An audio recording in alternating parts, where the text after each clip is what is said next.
موضوع الدرس کی توحید الإثبات توحید الالوہیت للہ تعالی سبحانہ فی الوعد والارشاد. الحمد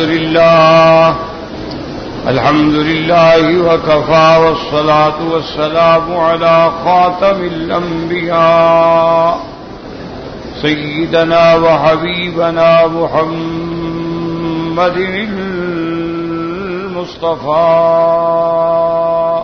وعلى آله المجتبى وأصحابه النجبى. اللهم صل على سيدنا محمد النبي الأمي الهاشمي وعلى آله وأصحابه نجوم الهدى. أما بعد فقد قال الله تبارك وتعالى في القرآن المجيد والفرقان الحميد. أعوذ بالله من الشيطان الرجيم. بسم الله الرحمن الرحيم.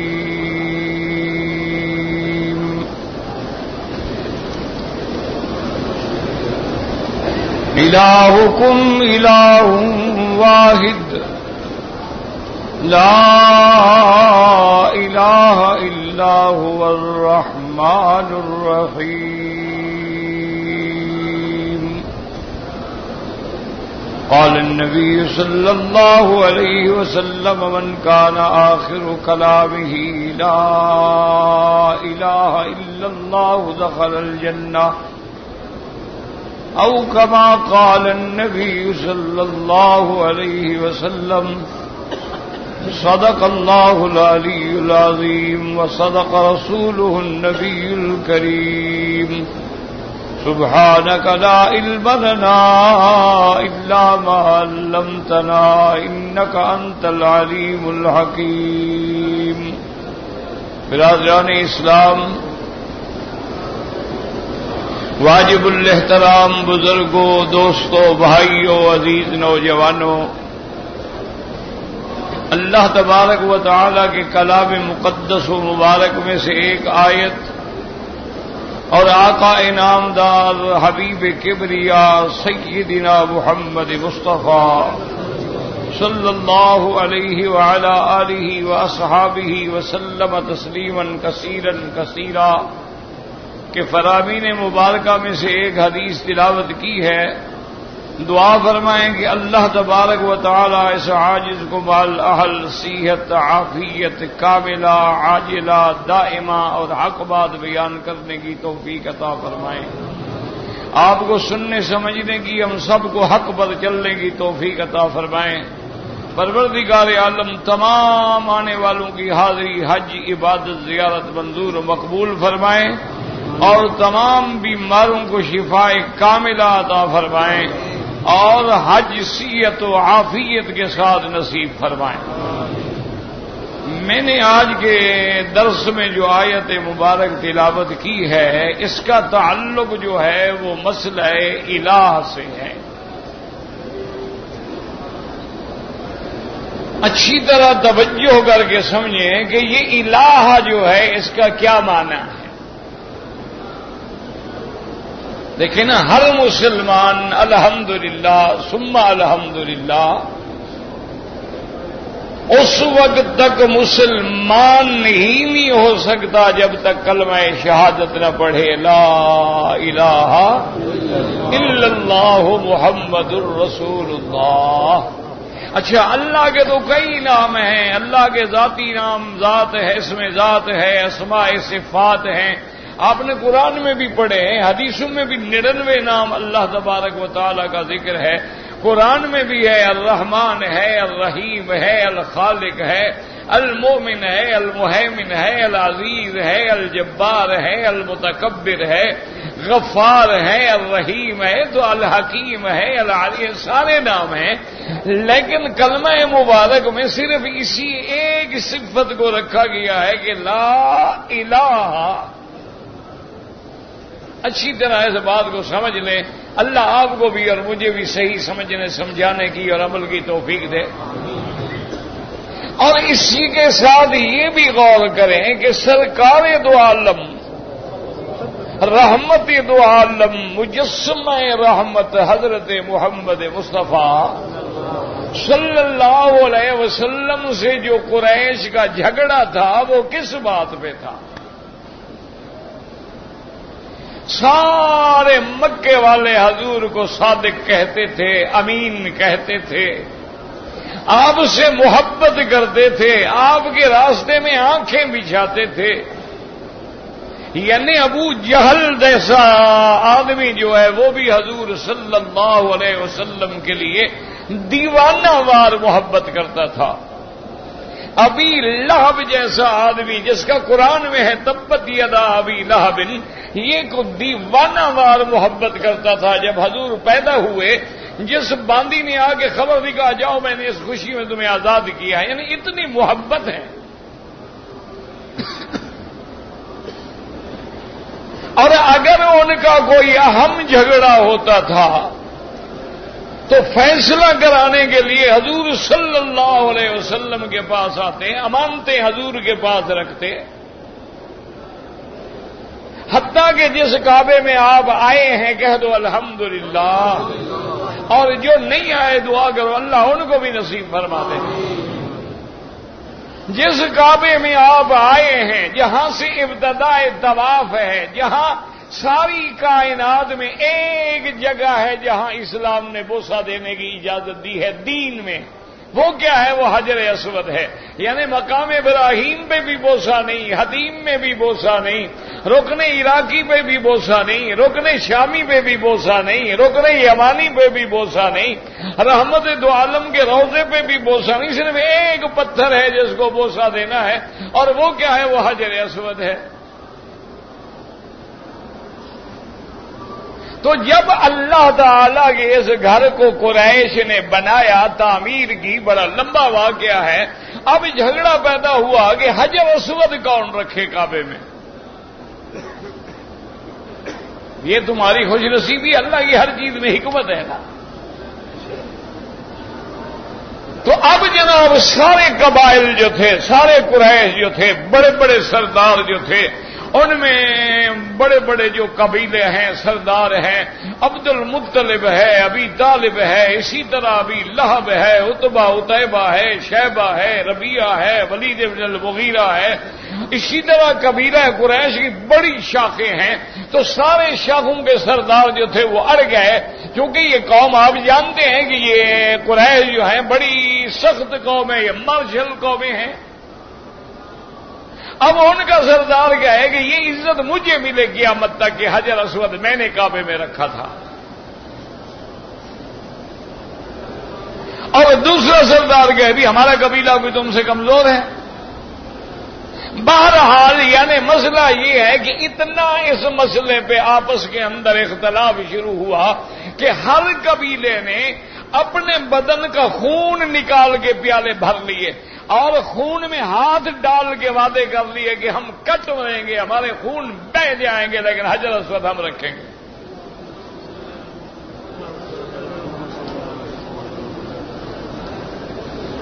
آخر میں جو بڑے بڑے سمجھدار تھے انہوں نے کہا بھائی اللہ کا گھر بنایا ہے اور خدا کے گھر پہ لڑتے ہو؟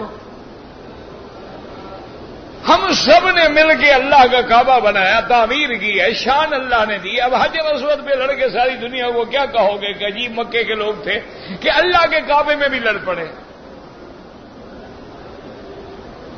تو انہوں نے کہا بھی بہرحال ہم اپنے آپ کو کمزور نہیں ثابت کر سکتے۔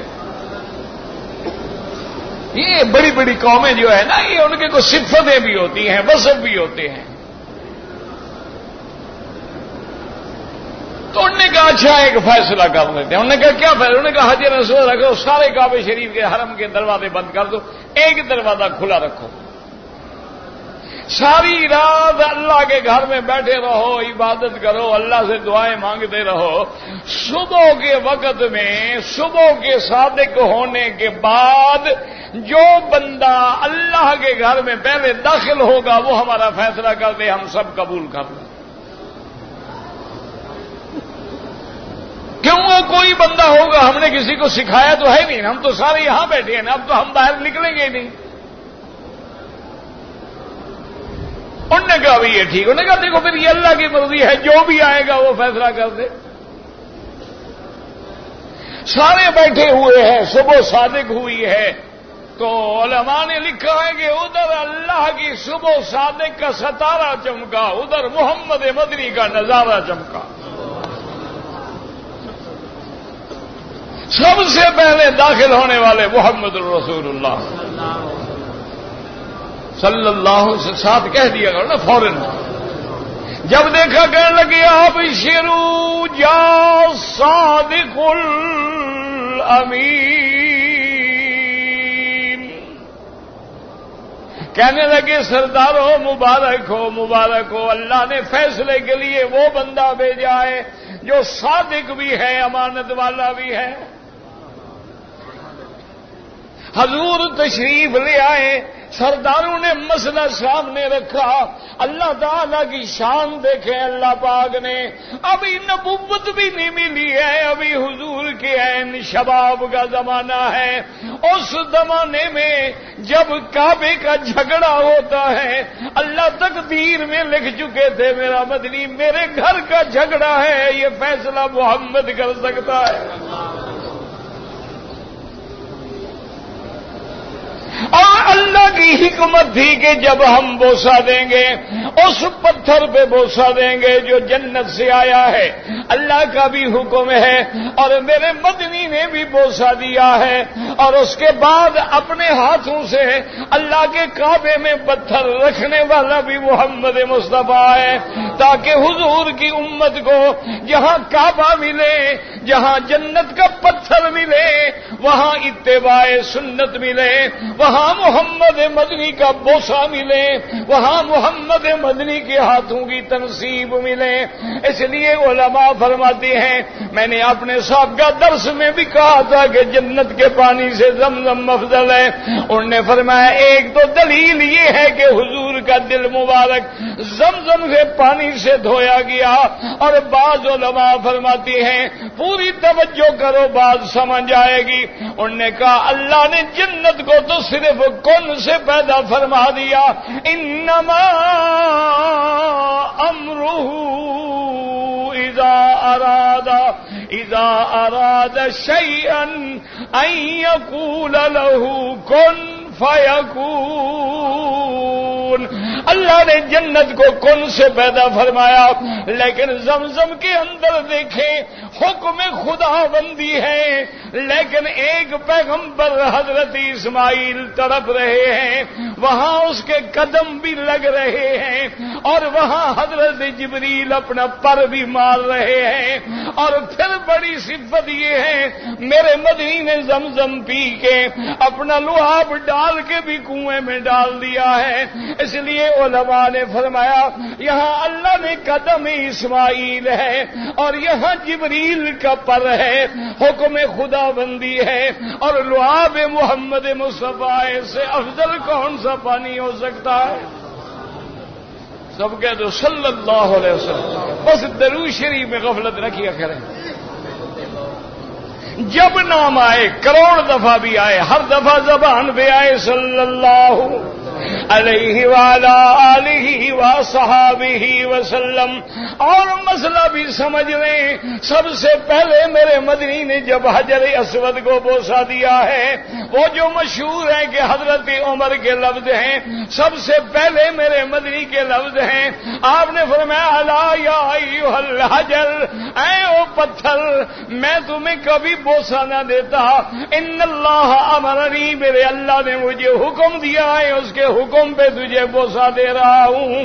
اور حضرت عمر نے فرمایا الا یا ایھا الحجر، اے پتھر ہم کوئی دیوی پوجنے والے نہیں، دیوتا پوجنے والے نہیں، لات عزا پوجنے والے نہیں، ہم پتھروں کو چومنے والے نہیں، ہم قبروں کے چومنے والے نہیں ہیں. ہمارا عقیدہ ہے تو پتھر ہے، لا ينفع ولا يضر، نہ تو نفع دے سکتا ہے نہ نقصان دے سکتا ہے. میں تمہیں کیوں بوسہ دے رہا ہوں قبلک رسول اللہ صلی اللہ علیہ وسلم، چونکہ تجھے میرے مدنی نے محمد مصطفیٰ نے بوسہ دیا ہے، اسی لیے اقبال کہتا ہے تیرے بوسے کو ہم دیتے ہیں بوسہ حجر اسود پر، وگرنہ ہم مسلمانوں کا کیا رکھا ہے پتھر میں۔ صلی اللہ علیہ وسلم۔ اب حضور تشریف لائے، قریش نے کہا یا رسول اللہ صلی اللہ علیہ وسلم ابھی تو آپ کی رسالت کا اعلان نہیں ہوا۔ انہوں نے کہا یا محمد فاکم بیننا، محمد مصطفیٰ ہمارے درمیان میں فیصلہ کر دیں، جھگڑا ہو گیا ہے کون حجر اسود رکھے۔ آپ نے فرمایا ٹھہر جاؤ، کوئی نہ لڑے، جب رحمت آتی ہے تو جھگڑے ختم ہو جاتے ہیں، جب محمد آئے گا تو محبت آئے گی، جب میرا محمد آئے گا تو رحمت آئے گی، جب محمد آئے گا تو سکینہ اترے گی، جب محمد مدنی آئے گا تو اللہ کا فضل آئے گا۔ آپ نے اپنی چادر مبارک بچھا دی اور فرمایا پتھر حجر اسود اٹھا کے چادر میں رکھ دو، اور تمام سردار چادر کے کونے پکڑ کے لے چلو، سب کا نام ہو جائے۔ کہہ دو صلی اللہ علیہ وسلم۔ اور یار ایک درود شریف نہیں پڑھتے ہو، پھر اپنے ملک میں جا کے فتوے نہ لگانا کہ وہاں وہابی درود نہیں پڑھنے دیتے۔ ایک تو وعدہ کرو نا کم از کم، یا یہ جھوٹ نہ بولو یا وہاں جھوٹ نہ بولو۔ ہم تو کہتے کہتے زبانیں ہماری تھک جاتی ہیں۔ اب حضور پاک ساتھ جا رہے ہیں، ذرا آنکھیں بند کر کے تصور دیکھیں، آمنہ کا لال ہے، یتیم مکہ ہے، ابا ولادت سے پہلے فوت ہو گئے ہیں، والدہ 7 سال کی عمر میں فوت ہو گئے ہیں، عبد المطلب کی کفالت میں ہے، جس کو میرے مالک نے بھی فرمایا لم یجد کا یتیمن، اللہ علم یجد کا یتیمن فآوا، اللہ نے فرمایا میرا مدنی کیا ہم نے آپ کو یتیم نہیں پایا، پھر ہم نے آپ کو ٹھکانہ دیا۔ یاد رکھو یتیم مانا،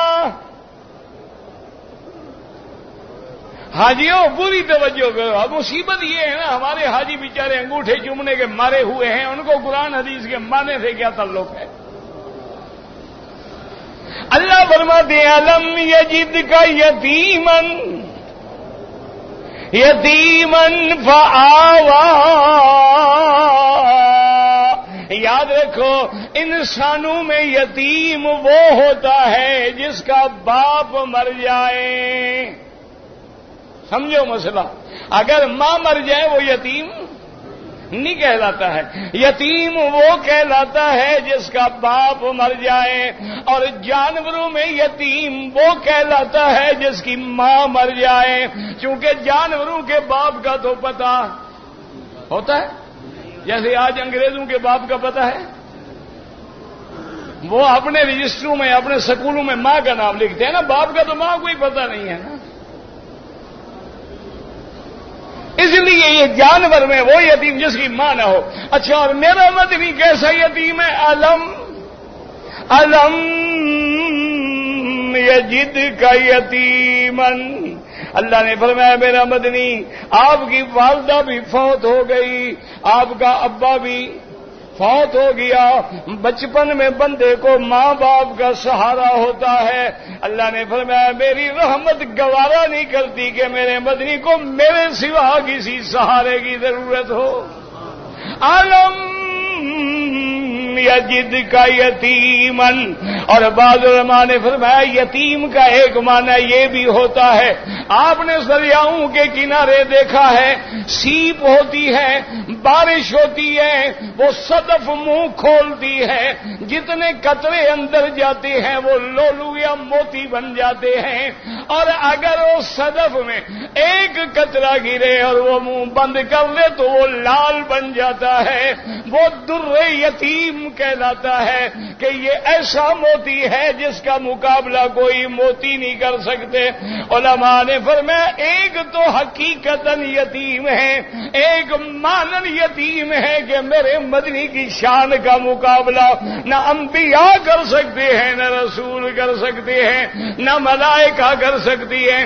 کون مقابلہ کرے جس کے پیچھے 1,24,000 پیغمبر مقتدی بن کے کھڑا ہے اور محمد مقتدا بن کے کھڑا ہے, اور جس کے دروازے پہ جبریل آتا ہے بغیر اذن کے داخل نہیں ہو سکتا ہے, اور جس کی سواری کے ساتھ جبریل دوڑ رہا ہے اور محمد براق پہ بیٹھا ہوا ہے. اللہ اکبر کہہ دو صلی اللہ. کون مقابلہ کرے آمنہ کے لال کا, محمد مصطفیٰ کا, در یتیم کا, امام الانبیاء کا, سید الاولین والآخرین کا. کس زبان میں نہ کوئی فصاحت میں مقابلہ کر سکا ہے. یاد رکھے علماء نے آپ کی فصاحت پہ کتابیں لکھی ہیں, آپ کی سیرت پہ کتابیں لکھی ہیں, آپ کے جمال پہ کتابیں لکھی ہیں, آپ کے کمالات پہ کتابیں لکھی ہیں, آپ کے غزوات پہ کتابیں لکھی ہیں, آپ کے اسفار پہ کتابیں لکھی ہیں, آپ کے حجت الوداع پہ کتابیں لکھی ہیں. لیکن یاد رکھو ساری دنیا عاجز ہو جائے گی, جیسے اللہ کی وصف ختم نہیں ہو سکتی محمد کی مدح بھی ختم نہیں ہو سکتی.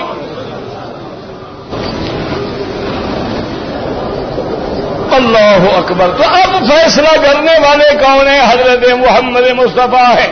اگر کسی کا جھگڑا ہے فیصلے کرنے والے محمد مصطفیٰ ہیں. اور حضور صلی اللہ علیہ وسلم کو سارے صادق بھی کہتے ہیں, امین بھی کہتے ہیں, محمد بھی کہتے ہیں, پیار بھی کرتے ہیں.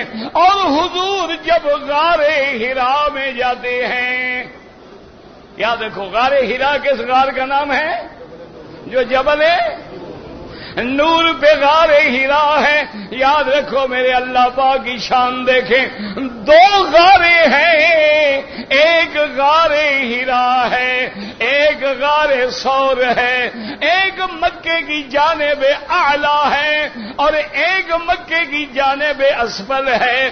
وہاں میرے مدنی نے مہینوں گزارے ہیں, اور غار ثور میں میرے پاک نبی نے 3 راتیں گزاری ہیں. یہ دونوں شان والی غاریں ہیں, عظمت والی غاریں ہیں, جن میں میرے مدنی محمد مصطفیٰ نے ڈیرا لگایا ہے. حضور غار ہرا میں جاتے تھے, کانا تحنس بھی غار ہرا. بی بی خدیجہ آپ کے لیے سامان تیار کر کے دے دیتی. کبھی کبھی حضور ہفتہ بیٹھے رہتے, کبھی مہینہ بیٹھے رہتے, نیچے نہیں اترتے تھے. حاجیو اندازہ کرو, آج سڑکیں بن گئی ہیں, بجلیاں ہیں, روشنیاں ہیں, ہوٹل ہیں, چمکتے دمکتے دکان ہیں. اس 1400 سال پہلے پہ غور کرو کہ مکے سے نکلنے کے بعد, حرم سے نکلنے کے بعد, سوکھ اکاس سے نکلنے کے بعد, جنت المعلی کی طرف جانے کے بعد نہ کوئی آبادی ہے, نہ کوئی بولنے والا ہے. ایک پہاڑ ہے, پہاڑ پہ غار ہے, غار کے اندر محمد مصطفیٰ بیٹھے عبادت کر رہے ہیں صلی اللہ علیہ وسلم. اور یہ بھی یاد رکھیں کہ اللہ کی شان ملاحظہ کریں. علماء نے لکھا ہے کہ غار ہرا پہ آدمی اس پہاڑ کی چوٹی پہ کھڑا ہو جائے, یا غار ثور ہجرت والا پہاڑ جو ہے اس کی چوٹی پہ کھڑا ہو جائے, دونوں جگہ سے اللہ کا کعبہ باقاعدہ نظر آتا تھا. یہ تو اب مکان بن گئے, بلڈنگیں بن گئی, شہر بن گئے. حضور کے زمانے میں تو کوئی مکان نہیں ہوتے تھے, چھوٹے چھوٹے گھر ہوتے تھے. وہاں کھڑے ہوں تو کعبے پہ نظر پڑے, اور یہاں کھڑے ہوں تو کعبے پہ نظر پڑے.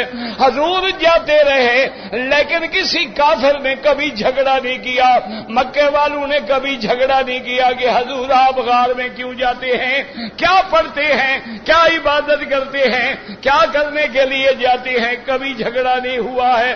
بلکہ اندازہ کریں، تاریخ اٹھا کے دیکھ لیں مکہ کی۔ میرے مدنی بچپن میں ابھی جب چھوٹے تھے بی بی حلیمہ کے ساتھ تھے، آپ راستے میں راستہ بھول گئے، اچانک بچے ہیں کھیلتے کھیلتے نکل گئے، بی بی حلیمہ پریشان ہے۔ اسی طرح ایک دفعہ حضور ابھی بچپنا ہے، مکے میں واپس آ چکے ہیں، راستہ بھول گئے ہیں، ابو طالب پریشان ہے، بھاگ رہے ہیں، ڈھونڈ رہے ہیں اور سارے دوڑ رہے ہیں۔ تھوڑی دیر کے بعد کیا دیکھتے ہیں، ابو جہل نے اپنے اونٹنی پہ حضرت کو بٹھایا ہوا ہے اور لا کے ابو طالب کے دروازے پہ کہنے لگا مجھے بھی پتہ لگا تھا، میں بھی تلاش میں نکلا تھا کہ میں محمد کو ڈھونڈوں۔ وہ مدنی کو ڈھونڈ رہا ہے، مدنی کو چوم رہا ہے، کوئی جھگڑا نہیں ہے، صادق بھی ہیں، امین بھی ہیں، آپ امانت والے بھی ہیں۔ غار حرا میں ہیں تو جھگڑا نہیں ہے، مکے میں ہیں تو جھگڑا نہیں ہے، لیکن جب غار حرا سے اتر کے جبل صفا پہ میرا محمد آتا ہے، اللہ اکبر کہہ دو صلی اللہ، محبت کے ساتھ۔ میں نے عرض کیا تھا نا کہ نماز پڑھو ذوق سے، درود پڑھو ذوق سے، قرآن پڑھو ذوق سے، ایک ایک لفظ پہ غور کرو، ارتکاز ہو، توجہ ہو کامل اسی طرف، پھر دیکھو کیسے اللہ کی رحمت آتی ہے۔ اب حضور جب جبل صفا پہ آتے ہیں، یہ جبل صفا جس پہ ہر حاجی اللہ تبارک و تعالیٰ کے گھر آنے والا حج کرے یا عمرہ کرے لازم صفا پہ جائے گا۔ ان الصفا والمروۃ، ان الصفا والمروۃ من شعائر اللہ۔ اچھا حاجیو، اب تم بھی اللہ کے گھر میں ہو، سامنے کعبہ شریف ہے، جمعہ کا دن ختم ہو رہا ہے، خدا کے کعبے میں باوضو بیٹھے ہو، ایک نماز پڑھ چکے ہو، دوسری نماز کے انتظار میں ہو۔ کتنی اللہ کی رحمت ہے کہ بندہ انتظار میں بیٹھا رہے، کچھ نہ کرے، اللہ حکم دیتے ہیں فرشتے لکھ دو میرا بندہ نماز پڑھ رہا ہے۔ وہ عرض کرتے ہیں مولا وہ تو بیٹھا ہوا ہے، کہتے ہیں انتظار سلاد میں بیٹھا ہے تو گویا حکم سلاد میں ہے، لکھ دو میرا بندہ نماز میں ہے۔ اب ایک مسئلہ آپ بتائیں، یہ صفا مروہ جو ہے یہ کب سے دوڑنا شروع ہوا؟ جلدی جلدی اس کی ابتدا کب سے ہوئی ہے؟ وہی بولا ہی کرو نا یار۔ سب سے پہلے صفا کی پہاڑی سے مروہ تک کون دوڑی؟ ہاں جی، حضرت اسماعیل کی اماں دوڑی تھی۔ تو اگر اسلام میں عورت کی عزت نہ ہو تو اللہ عورت کے دوڑنے کو قیامت تک باقی رکھے نہ۔ یہ سب سے پہلے دوڑنے والی کون ہے؟ اماں حاجر۔ اچھا وہ سنت اللہ کو پسند آ گئی قیامت۔ اچھا اب سارے حاجی مہربانی کر کے پڑھے لکھے ہیں ماشاءاللہ، آپ تو ہر آدمی کے ہاتھ میں موبائل بھی ہے، انٹرنیٹ بھی ہے ماشاءاللہ، کیمرے بھی ہیں، فلمیں بھی ہیں۔ آپ مجھے بتائیں بی بی حاجرہ کب پیدا ہوئی؟ ہاں جی نہیں جلدی کرو، بکر جائے نہ کرو۔ بی بی حاجرہ کی سالگرہ کب منائیں؟ ہاں جی بی بی حاجرہ کا میلاد شریف نہیں؟ کیوں؟ تو میلادی بیچارے کہاں جائیں گے؟ اللہ نے بی بی کے عمل کو زندہ رکھا ہے یا میلاد کو زندہ رکھا ہے؟ ہاں جی اللہ نے بی بی کے اس دوڑنے کو قیامت تک زندہ رکھا، لیکن میلاد کو زندہ۔ اسلام کہتا ہے عمل پہ قائم رہو، اسلام میلاد کے پیچھے نہیں جاتا ہے، اسلام تاریخوں پہ نہیں جاتا ہے، اسلام سالگرہ منانے کے لیے نہیں آیا ہے، اسلام کسی کرسمس کو نہیں مانتا ہے، اسلام کسی رہبانیت کو نہیں مانتا ہے، اسلام کسی جاہلوں کے جھوٹے دعووں کو نہیں مانتا ہے۔ اسلام ہمیں سبق دیتا ہے میرے نبی نے ہجرت کی، ہجرت قیامت تک زندہ ہے۔ اماں نے صفا دوڑی، صفا قیامت تک زندہ ہے۔ ابراہیم نے پتھر مارے، پتھر مارنا قیامت تک زندہ ہے۔ ابراہیم نے قربانی دی، قربانی کرنا قیامت تک زندہ ہے۔ اسلام کہتا ہے میلاد بنانا جاہل کا کام ہے، جو ایمان والے ہیں وہ میلاد کے پیچھے نہیں پڑتے، وہ عمل کے پیچھے پڑتے ہیں۔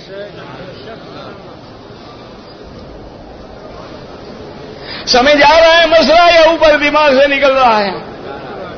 ہاں جی کیا پتہ ہے حاجی صاحبان کا، بڑی تقریریں سنیں گے، بڑے روئیں گے، بڑی لبیک پڑھیں گے، واپس جائیں گے یا پیر عبد القادر جیلانی،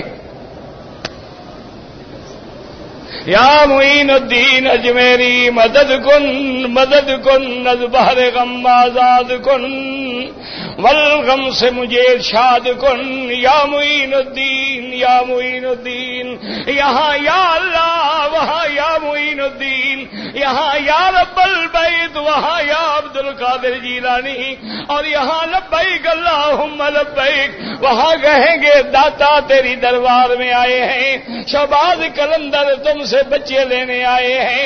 اللہ فرماتا ہے میں کافر کو تو معاف کر دیتا ہوں لیکن منافق اور مشرک کو معاف نہیں کرتا۔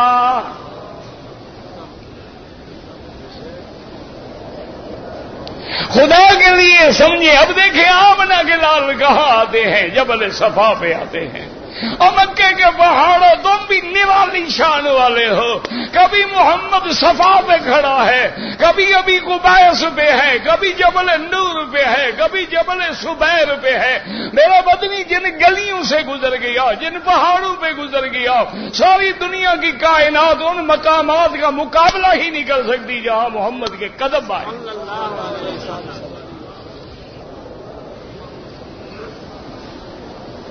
دیکھو نا تمہارے پاس انڈیا میں بڑا پہاڑ ہے، ہمالیہ بڑا پہاڑ ہے، پاکستان والوں کے پاس کیٹو بڑی اونچی چوٹیوں والے پہاڑ ہیں، کتنی دنیا میں پہاڑ ہیں، لیکن کسی غار کا، کسی پہاڑ کا قرآن نے ذکر، ایک کا ذکر کیا، کہتی ہیں اذہما فی الغار ثانی اثنین اذ ہما فی الغار اذ یقول لصاحبہ لا تحزن۔ اللہ نے فرمایا میرا مدنی اس غار کا بھی ذکر ہے، اعلیٰ کا بھی۔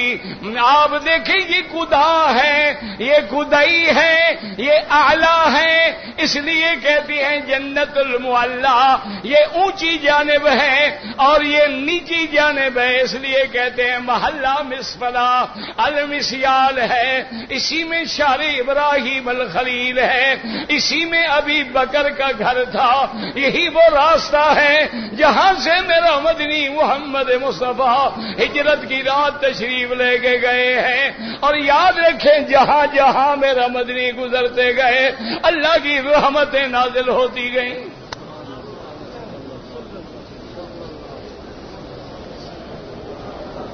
حضور جبل صفا پہ کھڑے ہیں، یاد رکھو حاجیو، صفا پہ چڑھو تو میرے مدنی کی سب سے پہلی دعوت کو یاد رکھیں، ورنہ مکے میں آنے کا کیا فائدہ ہے؟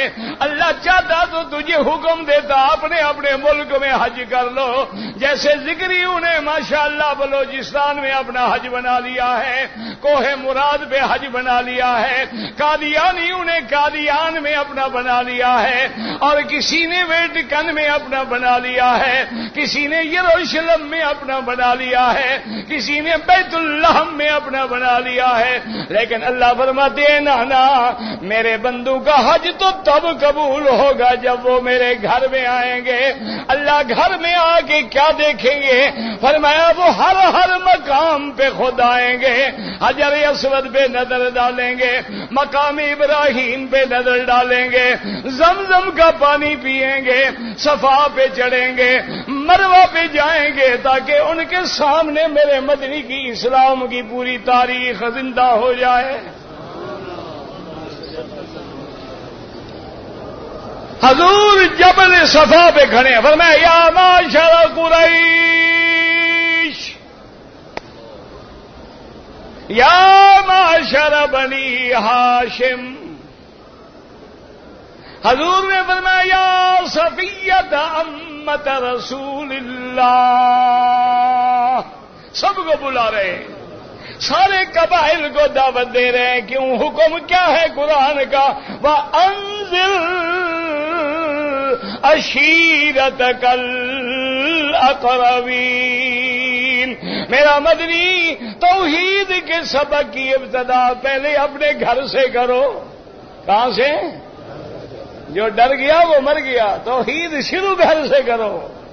گھر بنے تو محلے میں آؤ، محلہ بنے تو شہر میں آؤ. ہر چیز کی ترتیب ہے. حضرت ابراہیم نے کہاں سے شروع کیا؟ آبادی. یا ابت لم تعبد ما لا يسمع ولا يبصر ولا يغني عنك شيئا. میرے مدنی نے کہاں سے شروع کیا؟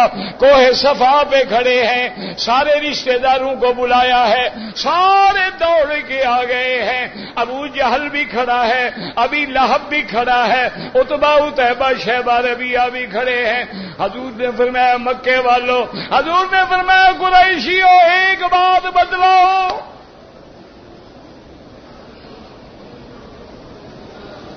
انہوں نے کہا حضور پوچھیں. آپ نے فرمایا میرے بارے میں کیا خیال رکھتے ہو، کیا گمان رکھتے ہو؟ میں سچ بولتا ہوں یا سچ نہیں بولتا؟ سب نے زبان متفق ہو کے کیا کہتی ہیں؟ ما جربناک الا صادقا عادلا. سارے کہنے لگے محمد مصطفیٰ آپ سچے ہیں، آپ انصاف والے ہیں، آپ امانت والے ہیں، آپ کی زبان سے کبھی ہم نے جھوٹ نہیں سنا ہے. حضور نے فرمایا اچھا یاد رکھو، اگر میں یہ خبر دوں اس پہاڑ کے پیچھے دشمن فوجیں لے کے بیٹھا ہوا ہے، مان لو گے؟ نے کہا بالکل حضور مان لیں گے. تو آپ نے فرمایا پھر سن لو، میں تم سب کو ایک کلمے کی دعوت دیتا ہوں، اگر مان لو یاد رکھو کہ سارے عرب عجم کے تم سردار بن جاؤ گے، ساری دنیا پہ تمہارا سکہ چلے گا، ساری کائنات پہ تمہارا اقتدار ہوگا. جلدی سے ابو جہل بولا، انہوں نے کہا یا رسول اللہ ایسا کلمہ ہے پھر ایک کیا ہم 10 پڑھنے کے لیے تیار ہیں.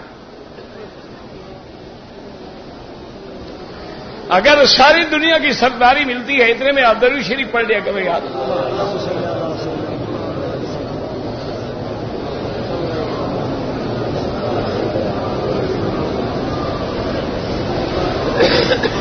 حضور نے فرمایا قولوا کلمۃ تفلحوا. ایک کلمہ کہہ دو فلاح پا جاؤ گے. ایک کلمہ پہ کہہ دو دنیا آخرت میں نجات پا جاؤ گے. ایک کلمہ کہہ دو اللہ کے محبوب بن جاؤ گے. انہوں نے کہا وہ کلمہ کیا ہے؟ حضور نے فرمایا قولوا لا. آپ بھی کعبے میں پڑھ لیں، کعبے کو گواہ بنا لو. لا الہ الا اللہ محمد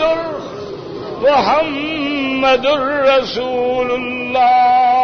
ایک دفعہ یہ کلمہ پڑھ لو، شاید ایک دفعہ پڑھنے کے ذریعے اللہ ہماری نجات کا ذریعہ بنا دے. اللہ تبارک و تعالیٰ کے نبی نے جب یہ کلمہ پڑھا سارے کافر بدک گئے، سارے جھگڑنے لگ گئے، کہنے لگے اسی لیے بلایا تھا. حتیٰ کہ ابھی لہب نے، اس بدبخت نے، اس ملعون نے، اس شقی نے وہ کلمہ کہا تھا تباً لکا، ہلاکت ہو محمد مدنی تیرے لیے. لہذا جماعتنا، اسی کلمے کے لیے ہمیں تم نے بلایا ہے. ہم یہ کلمہ نہیں پڑھ سکتے ہیں، ہم یہ کلمہ نہیں مانتے ہیں. اسی کے جواب میں اللہ نے قرآن اتارا تھا تبت یدا تبت یدا ابی لہب. اللہ نے فرمایا بدبخت تو نے میرے مدنی کو ایک دفعہ کہا ہے، میں قرآن میں اتاروں گا قیامت تک تیرے اوپر یہ پڑھا جائے گا تبت یدا اور آج بھی یاد رکھو ہمارا ایمان، جو مدنی کی توہین کرے گا، کارٹون بنائے گا، گستاخی کرے گا، حضور کی شان میں بکواس کرے گا، اس کا بدلہ میرا اللہ لے گا، کیونکہ اللہ کا وعدہ ہے انا کفیناک المستہزئین۔ اب سارے مکے والے لڑ گئے، انہوں نے کہا جی ہمیں جو مرضی آئے مان لیتے ہیں، لیکن یہ کلمہ لا کیوں، کیا بلا ہو گئی تھی انہیں؟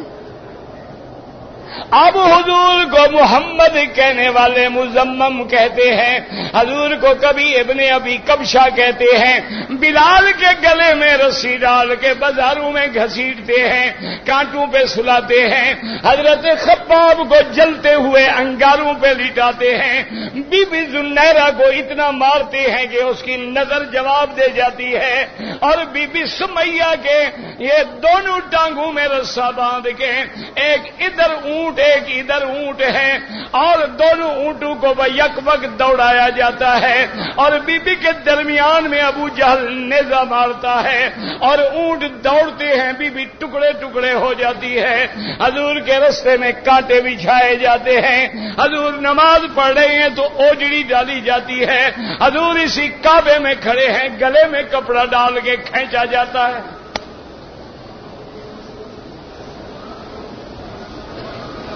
کیوں؟ آخر یہ ساری دشمنی کیوں ہو گئی؟ آخر غور کریں نا، حضور نے بھی دولت مانگی ہے، جائیداد مانگی ہے، کچھ مانگا ہے؟ بالکل نہیں ہے، صرف یہ کلمہ ہے جب کا اللہ فرماتی ہے فَاعْلَمْ أَنَّهُ لَا إِلَٰهَ إِلَّا اللَّهُ۔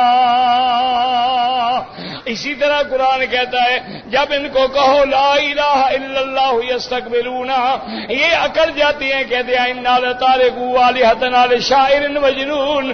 اب سارے الزام لگ رہے ہیں، کبھی حضور کو شاعر کہتی ہیں، کبھی ساحر کہتی ہیں، کبھی مفتری کہتی ہیں، کبھی مجنون کہتی ہیں، وہ صادق کہنے والے کذاب کہتے ہیں، آپ کو جھوٹا کہتے ہیں۔ جھگڑا کس بات پہ ہے؟ اسی لفظ الہ پہ ہے کہ ان کو سب برداشت ہے، لیکن لفظ الہ سمجھ آ رہی ہے کہ نہیں؟ نماز میں جھگڑا نہیں تھا، نماز تو مکے والے بھی پڑھتے تھے، عقیدے پہ جھگڑا نہیں، ختنے پہ جھگڑا نہیں، صدقے پہ جھگڑا نہیں، خیرات پہ جھگڑا نہیں، زمزم پہ جھگڑا نہیں، طواف کرنے پہ جھگڑا نہیں۔ اور پھر سارا دین آپ دیکھ لیں کہ 2 ہجری میں روزے فرض ہوئے ہیں، 3 ہجری میں اللہ تبارک و تعالی نے شراب کی حرمت بھیجی ہے، اسی طرح زنا کی حرمت ہے، متے کے نکاح کی حرمت ہے، حلال حرام کی تمیز ہے، 7 ہجری میں آئی ہے، اسی طرح حج کی فرضیت ہے وہ 9 ہجری میں آئی ہے۔ یہ سارا دین تو مدینے میں آیا ہے، جمعہ کی نماز ہے، عیدین کی نماز ہے، نماز جنازہ ہے، جماعت ہے، یہ سارے حکم مدینے میں ہوئے ہیں، تو اس کا تو کوئی جھگڑا نہیں تھا۔ مکے والے نماز پڑھتے ہیں، طواف کرتے ہیں، عقیقہ کرتے ہیں، احرام باندھتے ہیں، لبیک بھی پڑھتے ہیں، حج بھی کرتے ہیں، مینا عرفات بھی جاتے ہیں۔ آخر جھگڑا کس بات کا تھا؟ صرف اسی کا کہ حضور فرماتے تھے کہہ دو لا۔ مسلمانوں یاد رکھو آخر اس لفظ میں کیا راز ہے اور اس کا کیا معنی ہے؟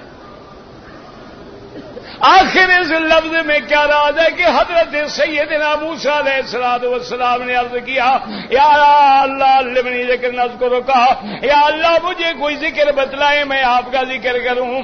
آپ اللہ نے فرمایا موسیٰ ذکر کیا کرو لا الہ الا اللہ۔ انہوں نے کہا یا رسول یا اللہ یہ کلمہ تو ہر ذکر کرتا ہے، مجھے خاص ذکر بتلائیں۔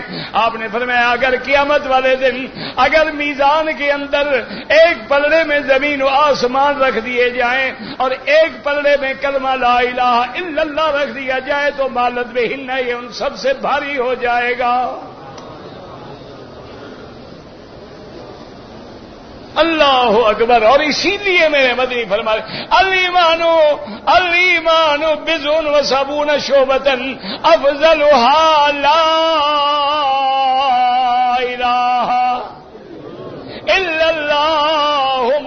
محمد الرسول اللہ الہ کا معنی کیا ہے؟ زندگی باقی تو بات باقی، اب وقت ختم ہو رہا ہے، سوال جواب بھی آپ کے رہ جاتے ہیں۔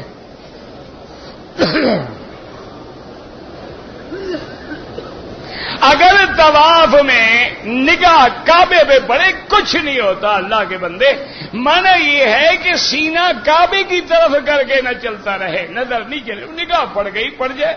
حجر اسود پہ آئیں گے نگاہ نہیں پڑے گی، رکن یمانی پہ اگر استلام کریں گے نگاہ نہیں، نگاہ معنی نہیں، معنی یہ ہے کہ یوں چلنے کی بجائے یوں کر کے نہ چلو۔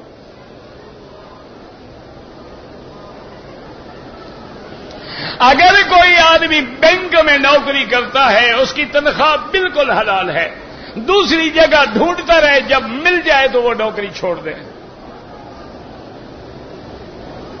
کہتے جی کہ طواف میں مرد اور عورتیں اکٹھے چلتے، حضور کے زمانے میں بھی اکٹھے ہوتے تھے، صرف حضور نے فرمایا تھا بیویوں سے کہ تم دور دور طواف کیا کرو، بچنے کی کوشش کرو، باقی تو ہوگا طواف، ورنہ اگر عورتوں کو روک دے، ان کے جانے کا وقت آ جائے پھر کیا ہوگا؟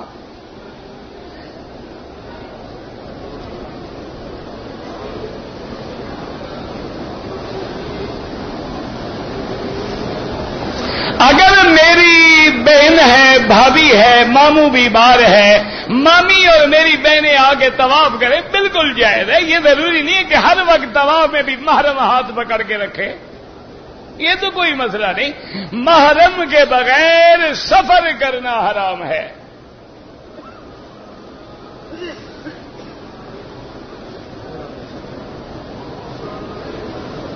کہتے جی کہ میں نے ٹوپی خریدی، جس سے خریدی وہ ڈر کے مارے بھاگ گیا، پیسے میرے پاس رہ گئے، خیرات کر دو۔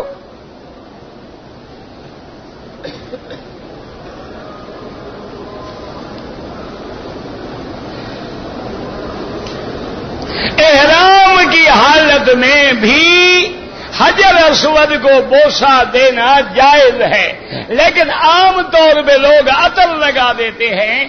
احتیاط یہ ہے کہ کہیں عطر لگ نہ جائے، تیرے احرام میں خلل نہ آئے، ورنہ کوئی منع نہیں۔ احرام میں خارش ہوئی، ناک میں بال ٹوٹ گیا، کچھ بھی نہیں ہوتا۔ اگر میں نے سر منڈانے کے بعد حجام نے پاؤڈر چھڑک دیا، جب سر منڈا لیا پابندی ختم ہو گئی، اب جو مرضی ہے پاؤڈر چھڑکو یا عطر چھڑکو۔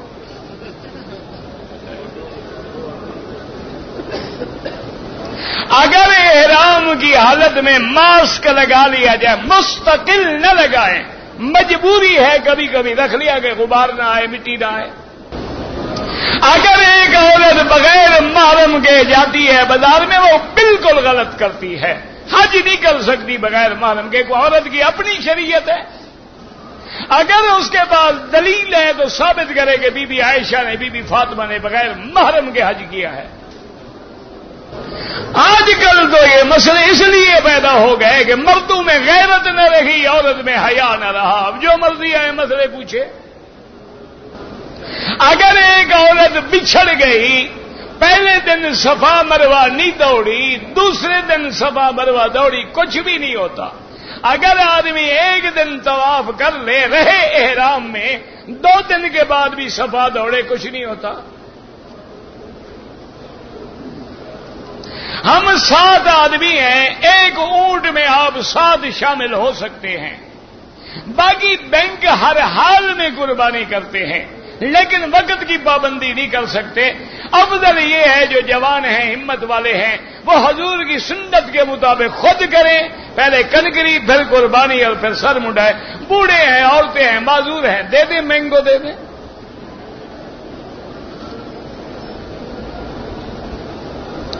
بغل کے بال صاف کرنا یہ بھی سنت انبیاء ہے۔ طواف الوداع ہر حاجی پہ واجب ہے، بغیر طواف الوداع کے جائے گا تو اس کو دم دینی پڑے گی۔ آپ کی فلائٹ ہے، طواف کر کے چل جاؤ۔ فلائٹیں رات کو چلتی ہیں، دن میں نہیں چلتی۔ ہم نے رمضان کے بعد کوئی عمرہ نہیں کیا، آپ کا حج افراد ہوگا، حج کی بکری واجب نہیں ہے، اپنی خوشی سے 100 دے دو.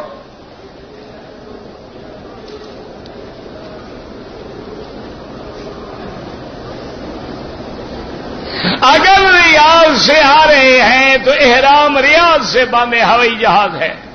اگر نیت جدے آنے کی ہے پھر نہ باندھیں تو کوئی حرج نہیں، پھر جدے سے جب آئیں گے باندھ لیں گے.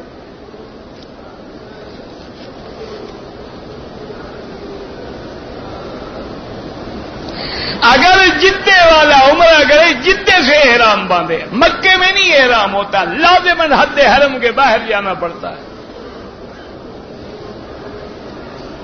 طواف کے دوران موقع ملے تو یہ دایاں ہاتھ رکن یمانی پہ بسم اللہ اللہ اکبر وللہ الحمد، نہ ملے چلے جائیں.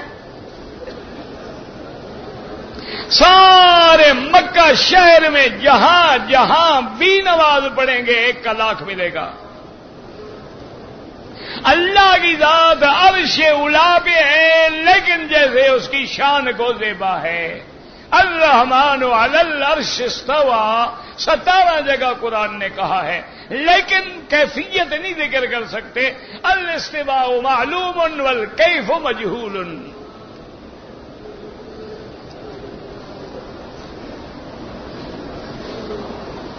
صفا مروہ ہر لحاظ میں کرنا ہوگا. اگر کوئی عورت معذور ہے ویل چیئر پہ کرا دے. داڑھی کم از کم 1 مشت ہونی چاہیے. اس سے بعد اس سے چھوٹا کرنا بھی منع ہے، کٹوانا بھی منع ہے. 1 دفعہ گناہ صغیرہ ہے، بار بار کرنے سے گناہ کبیرہ ہے.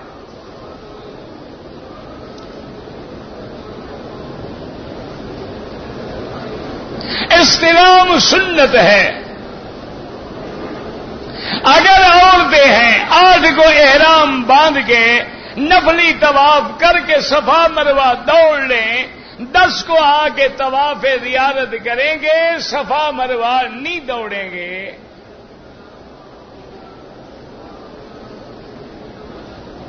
اگر ہمارے پاس وقت ہے افضل عبادت مکے میں طواف ہے. اگر کوئی عمرہ کرنا چاہے منع نہیں ہے، لیکن افضل عبادت طواف ہے.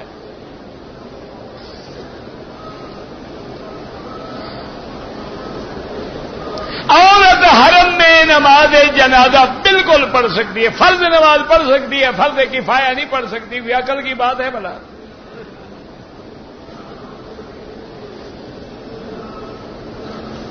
کہتے جی کہ عورتوں کو ہدایت کریں وہ مردوں سے جھگڑا نہ کریں. جب مرد نہیں رہے تو عورت جھگڑا نہ کرے تو کیا کرے؟ اب مرد ہو گئے مردہ، اب عورت تو جھگڑا کرے گی.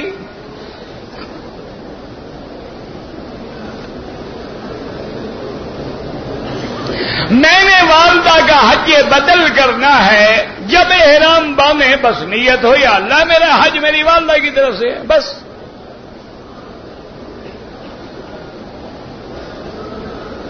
اگر آپ نے مکے میں 4 دن رہنا ہے، 8 دن مدینے میں مسافر ہیں، نماز قصر پڑھیں گے. اگر ہم حنفی مسلک ہیں اپنی نمازیں کیمپ میں پڑھ لینا، مینا عرفات میں جھگڑے میں پڑھنے کی ضرورت ہی نہیں ہے.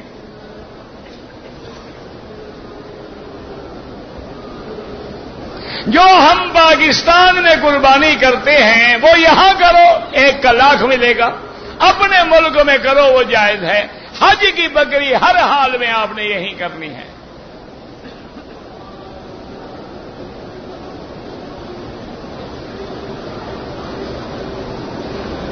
میں نے مسجد عائشہ سے عمرہ کیا ہے، ٹھیک ہے عمرہ. اگر زمزم کے پانی سے وضو کیا جائے جائز ہے، کوئی منع نہیں، لیکن مجبوری ہو، ورنہ مسجدوں میں وضو کیا جاتا ہے.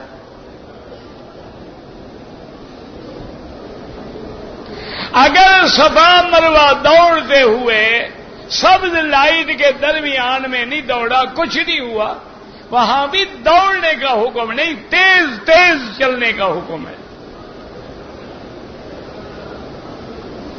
طواف میں بڑی کوشش کرتے ہیں لیکن عورتوں سے ٹکرا جاتے ہیں، فوراً لا حول ولا قوت الا باللہ پڑھیں، اعوذ باللہ من الشیطان الرجیم پڑھیں، اپنی نظروں کو نیچے رکھیں، سمجھیں کہ ہماری بہنیں ہیں، بیٹیاں ہیں، مائیں ہیں، تو انشاءاللہ اللہ محفوظ رکھیں گے۔ اللہ دلوں کی نیت کو جانتے ہیں کہ تم خود ٹکرے مار رہے ہو یا اتفاق ہو گیا ہے۔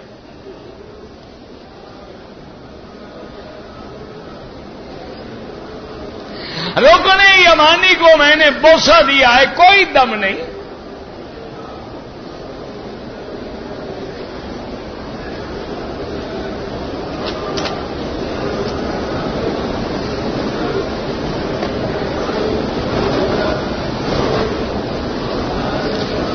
ایک ہی مسئلے ہیں نا، وہ ہو گیا ہے۔ آپ تبوک سے مکے آئے، مدینے سے احرام باندھا، عمرہ کیا، ٹھیک ہے، اب حج کا احرام باندھنا، آپ کا حج تمتع ہوگا۔ بہرحال جمہور امت اس بات کے قائل ہیں کہ جو آدمی حضور کے روضے پہ سامنے مواجہہ شریف میں صلاۃ و سلام پڑھے اللہ کے نبی سنتے ہیں۔ بعض لوگ قائل نہیں بھی ہیں تو ان کو ہم تو کچھ نہیں کہتے۔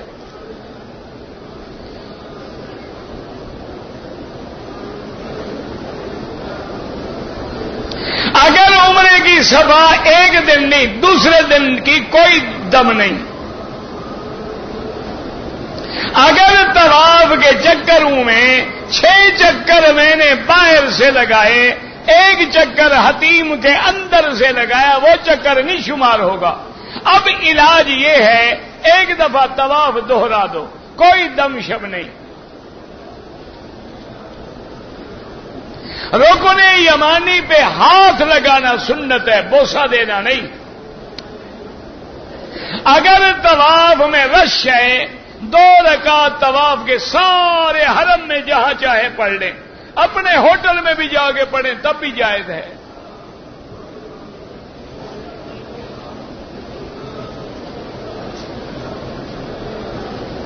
عصر اور عشاء کے پہلے جو سنتیں غیر موقع ہیں وہ بھی اسی طرح ہیں جیسے موقع ہے، کوئی فرق نہیں، پڑھنے میں کوئی فرق نہیں۔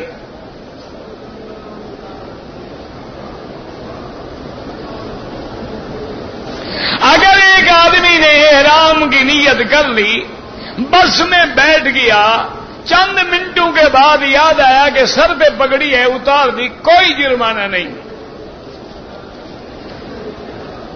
طواف بغیر وضو کے ناجائز ہے، صفا مروہ بغیر وضو کے دوڑ سکتے ہیں۔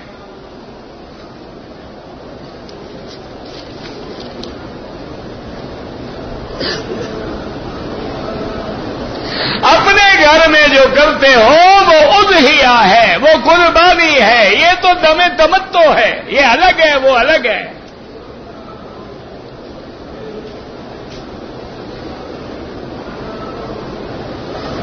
ہمارے ملک سے ایک آدمی آیا عمرے پہ، طواف بھی نہیں کیا، صفا مروہ بھی نہیں دوڑا، سر مڈا دیا۔ سر کیوں شوق سے مڈا دیا بلا وجہ؟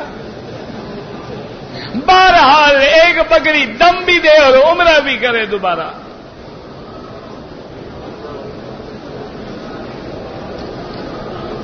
اگر مجھے ایک ہفتے کے بعد شک پڑ جائے کہ میں نے صفا مروہ پہ 7 چکروں کے بجائے 6 چکر لگائے تھے، کچھ بھی نہیں ہوتا، کوئی دم نہیں، جا کے 1 چکر پورا کر لو۔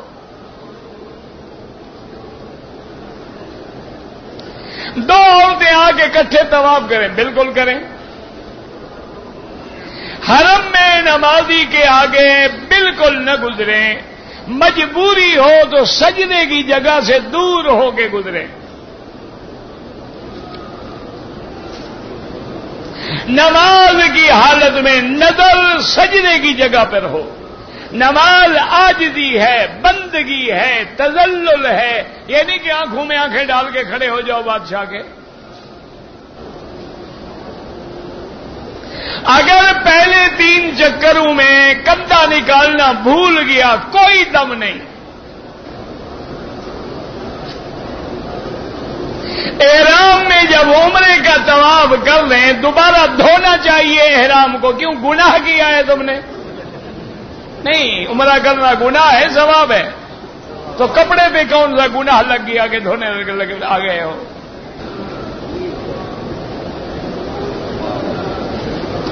نفلی عمرے کرنے سے افضل طواف ہے. چونکہ یاد رکھو ہر عبادت ساری دنیا میں ہو سکتی ہے. قرآن ہر جگہ پڑھ سکتے ہو، نماز ہر جگہ پڑھ سکتے ہو، ذکر ہر جگہ کر سکتے ہو، خیرات زکات عشر ہر جگہ. طواف تو اللہ کے گھر کے بغیر ہو نہیں سکتا.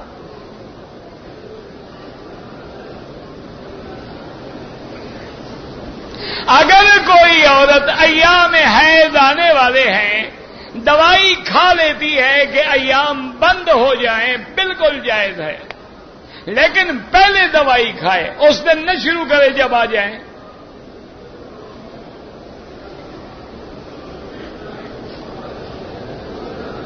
اسلام آباد سے آؤ یا کہیں سے آؤ، اگر 15 دن مکے میں ٹھہرنا ہے مقیم ہو گئے نماز پوری پڑھو.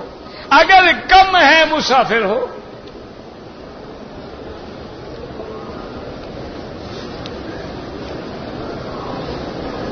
مجھے خواب کا کوئی پتہ نہیں لگتا.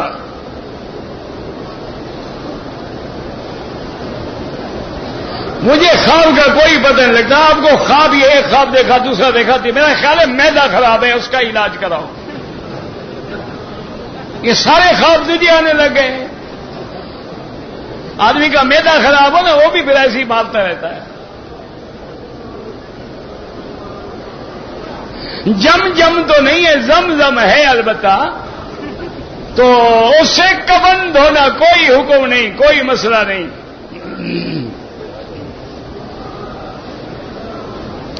اگر ہم حرم سے قرآن لے جائیں گھر میں مکے میں پڑھتے رہو، جب جانے لگو پھر حرم میں رکھ دو، کیونکہ یہ حرم میں وقف ہیں، اس کو اپنے ملک نہیں لے جا سکتے. اسلام میں سود حرام ہے.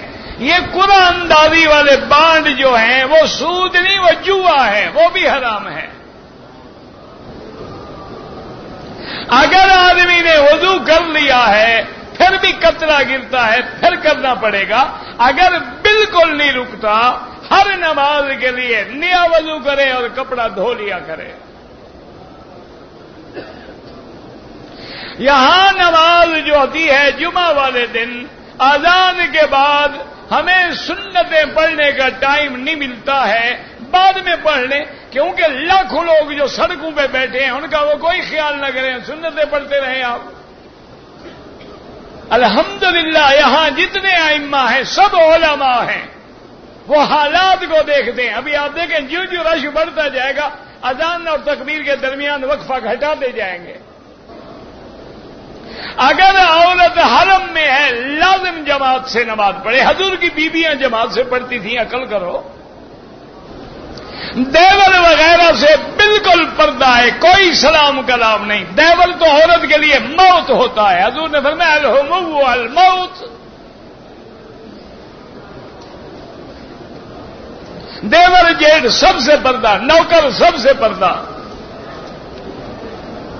اگر نماز پڑھ رہے تھے اذان شروع ہو گئی پوری کر لیں. اذان شروع ہو گئی پوری کر لیں. اذان شروع ہو گئی پوری کر لیں. اذان شروع ہو گئی پوری کر لیں. اذان شروع ہو گئی پوری کر لیں. اذان شروع ہو گئی پوری کر لیں. اذان شروع ہو گئی پوری کر لیں.